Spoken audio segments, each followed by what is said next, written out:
Hi, boys and girls. So, here we are again, back to remote learning.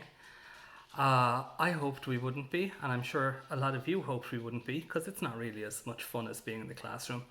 But this is what we're going to have to do for the next little while. So, I'm going to share you a few top tips to make it as easy as possible for you and for your parents, okay? Number one, you're going to be sent work by me, and there's going to be a big long list of it because we want to make sure that you have enough to do. But not every family is the same, and in some families there's going to be lots of children trying to share one tablet or one computer. In some families there's going to be parents still going out to work. Maybe they work in shops, maybe they work in hospitals or other jobs that means they still have to go out. So there's going to be less time for them to be around and help you, and you might be being minded by somebody else. And then in some families, your parents are going to be there, but they're both going to be extremely busy, either with working the job that they get paid for or working their even more important unpaid job, which is being a parent. So the bottom line with this is that you need to be as independent as you can possibly be. And that's not easy. Now, I know from last year, some of you who were in my class last year, this was easy for you. You were excellent at it. You got on with it. You were really, really mature. And I'm going to share, I suppose, some of the top tips that I learned from looking at those kids who were really, really doing a great job. Everybody was working very hard, but some of the children, I think, really got into the rhythm of it. So, the first one is, don't be scared of the list of work I send you. If it looks like a lot, it's because it's supposed to last for a whole week for somebody who's very, very busy and has lots of time to do their schoolwork. Some of you will not be able to do all of it because you're going to be helping your parents with minding younger brothers and sisters, or because you won't have a device all the time. So, top tip number one, don't be scared of the list. You get done what you can get done, and as long as it's what your parents told you, that's okay with me. Now, if your parents have told you to do a lot more than that and you didn't get it done because, let's face it and be honest, you're kind of chancing your arm a bit and kind of saying, oh, I can't do it, oh, it's too hard, that's not the same, okay? If you don't get your work done because you have agreed with your parents that that is as much as you can manage, fine with me. I'm not going to look at it and think they're not working hard, because I know everybody's house is different. But if your parents have decided, well, actually, I think they're able for all of this, and you're not doing what your parents are telling you, well, that's different, and that's not really good, is it? So, that was tip number one. Don't be scared of the list. Tip number two, be as independent as possible. And what that means is, just like we talk about in school, if you hit something and you're absolutely stuck and you can't do it at all, what do? You skip it. Yeah.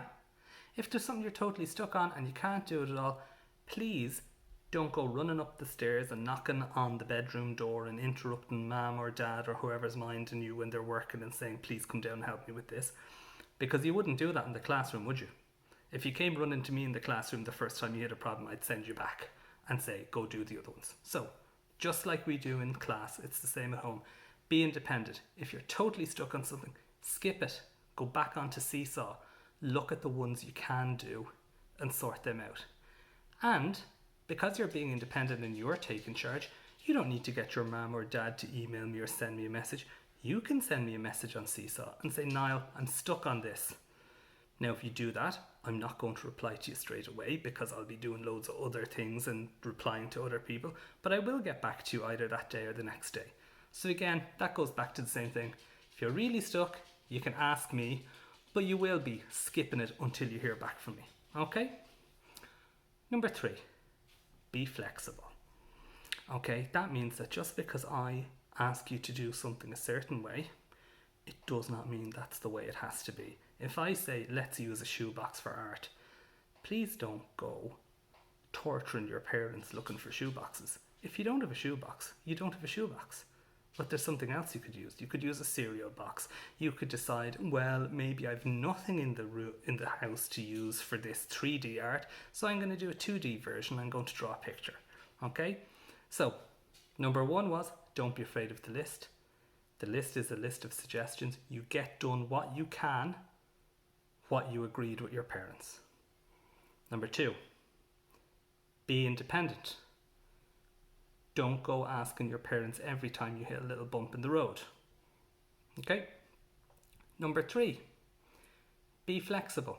Just because I've asked you to do something a certain way, it doesn't have to be exactly that way. Work with what you have at home. Okay? If you don't have colouring pencils, you can do a black and white drawing. If you don't have cardboard, you can do something in 2D.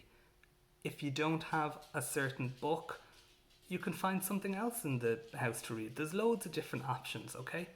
And the last one is make a bit of a plan and try and stick to it.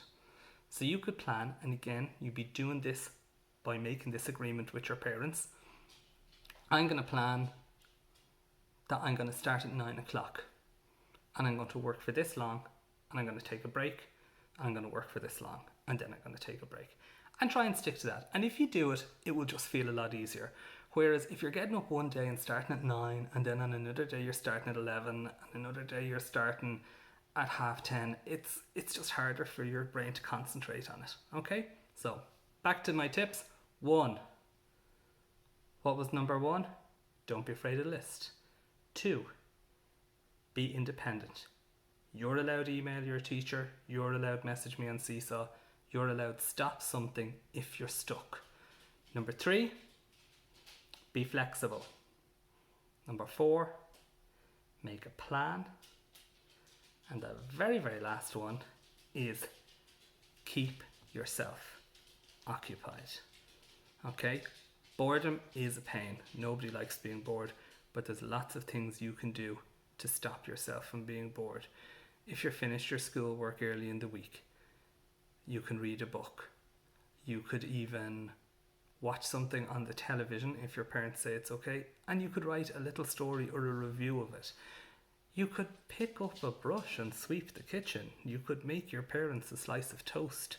You could take a younger brother or sister and play a game with them so they're not annoying your parents. There's loads and loads of things you can do. Alright? And like that, I know none of this is easy, and I know it's a bit of a pain. But I definitely know from watching a 4th class do this last year that every single one of you are able to do this. And there's nothing in that list of work that I'm sending to you that I think is going to be really, really hard or really impossible for you to do. And the other thing that I know isn't impossible for you to do is to get through a couple of weeks of homeschool, being really independent, being really grown up, and before you know it, we'll be back in school and we'll be having all of the fun together. But for now, remember my tips. 1, don't be afraid of the list. 2, independent. 3, flexible. 4, make a plan. And 5, find other ways to keep yourself entertained. And the last one I didn't say is, be very nice to your parents, because they're not enjoying being stuck at home either. Alright, so I'll be sending you little videos and bits and pieces over the next few days, so I hope you're all well, and I'll see you again soon. Bye bye.